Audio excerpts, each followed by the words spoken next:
ভাইয়া, বিপদ কখনো বলে আসে না। যেই কোনো সময়ই বিপদ চলে আসতে পারে। আপনার ডাইনে বামে সামনে পিছে যেই কোনো জায়গায় যেই কোনো সময় যে কোনো মুহূর্তেই আপনার বিপদ চলে আসতে পারে। তাই নিজেকে সর্বদা সর্বক্ষণ আপনি চেষ্টা করতে হবে সুরক্ষা রাখার জন্য। সাবধানে চলাফেরা করবেন রাস্তাঘাটে। এই যে বাজারে দেখেন মানুষ কত রিস্ক নিয়ে এপার থেকে ওই পার যাচ্ছে, ওই পার থেকে এপার আসতেছে। আসারও কারণ আছে ভাই, আমরা নিরুপায়। এই বাজারে কোনো একটি ফুট ওভার ব্রিজ নেই। ফুট ওভার ব্রিজ না থাকার কারণে আমরা যারা জনসাধারণ আছি, আমরা এই বাজারে আসলে আমরা রাস্তার এই পার থেকে ওই পার এইভাবে রিস্ক নিয়ে প্রতিদিন আমরা আসা যাওয়া করি।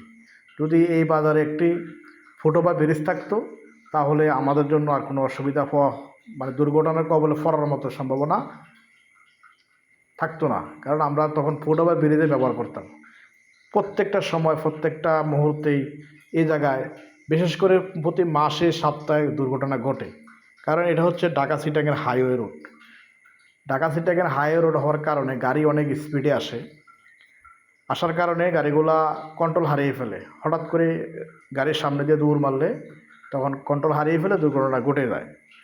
তো দুর্ঘটনা ঘটে যাওয়ার পরে ড্রাইভারদেরকে আমরা দোষ দিই। আসলে ড্রাইভাররাও কী করবে, ড্রাইভাররাও আমার মতো ড্রাইভার ভাইয়েরা অনেক চেষ্টা করে, কারণ পৃথিবীতে কোনো ড্রাইভার ইচ্ছাকৃতভাবে একটি প্রাণীও মানে না। ড্রাইভার ভাইয়েরা চেষ্টা করে একটা মানুষকে, একটা জীবকে, একটা প্রাণীকে বাঁচার জন্য। তো আমাদের ড্রাইভার ভাইদের উদ্দেশ্য বলি, আমরা এসব বাজার দেখলে আমরা ধীরে গতিতে আসবো, যেহেতু বাজারের পূর্বে 1-200 মিটার আগে সাইনবোর্ডে থাকে।